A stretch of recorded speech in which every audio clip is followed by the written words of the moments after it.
Assalamualaikum warahmatullahi wabarakatuh. Shalom, Om Swastiastu, Namo Buddhaya, salam kebajikan. Terima kasih atas kesempatan dan waktu yang diberikan oleh Dewan Juri yang terhormat. Izinkan saya memperkenalkan diri terlebih dahulu. Perkenalkan, nama saya Sabrina Silan Resma, perwakilan Lomba Debat Bahasa Indonesia SMA Award 2025 dari SMA Negeri 1 Driorejo. Mosi perdebatan kali ini yaitu Dewan ini lebih memilih sekolah menengah yang mengadopsi model pendidikan klasik daripada model pendidikan progresif. Dewan Juri yang terhormat, pertama-tama kita masuk pada definisi mosi yaitu pendidikan klasik dan pendidikan progresif. Yang pertama, pendidikan klasik. Pendidikan klasik adalah pendidikan holistik terhadap pembelajaran yang mengupayakan perkembangan pikiran, tubuh, dan jiwa siswanya. Pendidikan klasik menyediakan perangkat pembelajaran tradisional yang disebut trivium dan quadrivium agar siswa belajar menggunakan perangkat tersebut untuk menjadi pemimpin yang bijaksana dan berbudi luhur dalam segala aspek kehidupan mereka. Yang kedua yaitu pendidikan progresif.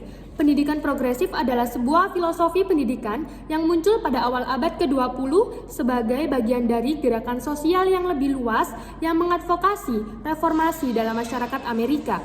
Berkaitan erat dengan filsuf John Dewey, pendidikan progresif melaksanakan pendekatan yang berpusat pada anak, di mana minat dan motivasi siswa memandu kurikulum. Dewan Juri yang terhormat, berdasarkan definisi yang sudah saya paparkan, dan sebagai tim pro, saya sangat menyetujui adanya mosi perdebatan pada hari ini.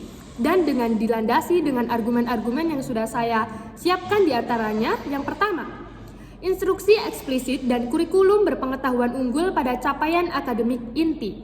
Meta-analisis dan kajian besar-besaran menunjukkan program berbasis direct instruction dan kurikulum berstruktur menghasilkan efek besar pada pencapaian akademik dibanding pendekatan minim bimbingan. Satu meta-analisis komprehensif terhadap direct instruction menemukan efek yang substansial terhadap prestasi siswa di berbagai konteks. Dewan Juri yang terhormat, lalu masuk pada implikasi untuk sekolah menengah. Karena sekolah menengah bertujuan untuk menyiapkan literasi kompleks, penalaran matematik, dan persiapan akademik lanjut. Pendekatan yang konsisten dapat membangun pengetahuan dasar lewat instruksi eksplisit. Instruksi eksplisit memberikan landasan yang lebih kuat untuk pembelajaran tingkat lanjut. Dewan Juri yang terhormat, pada argumen yang kedua yaitu pendidikan klasik melatih berpikir kritis dan analitis. Masuk pada inti dari pendidikan adalah mempersiapkan manusia untuk menghadapi kompleksitas hidup. Bukan sekedar menghafal, pendidikan klasik fokus pada trivium, yaitu grammar, logik, dan retorik. Ini bukan teori kosong, ini sistem yang melatih siswa memahami fakta, menganalisis kebenaran, dan mengkomunikasikannya secara logis. Penelitian Institute for Classical Education pada tahun 2021 membuktikan bahwa siswa sekolah klasik mencetak skor 25% lebih tinggi dalam tes berpikir kritis dibanding siswa progresif. Sebaliknya, model progresif yang mengedepankan proyek sering melupakan fondasi logika. Akibatnya, banyak lulusan kreatif tapi rapuh dalam kemampuan bernalar. Pihak lawan mungkin akan berkata, model klasik membunuh kreativitas. Dewan Juri yang terhormat, itu sangat salah kaprah.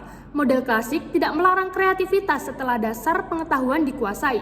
Kreativitas berevolusi lebih baik ketika solusi kreatif dibangun atas pengetahuan yang kaya. Dewan Juri yang terhormat, model klasik ini bukan pengekang kreativitas, melainkan pondasi yang memungkinkan kreativitas dan proyek bermakna berkembang di tingkat lebih tinggi. Karena itu, demi hasil belajar yang konsisten, pemerataan kesempatan dan kesesuaian dengan cara otak belajar, kami sebagai pihak pro meminta Dewan untuk menyetujui sekolah menengah yang mengadopsi model pendidikan klasik sebagai model utama. Terima kasih.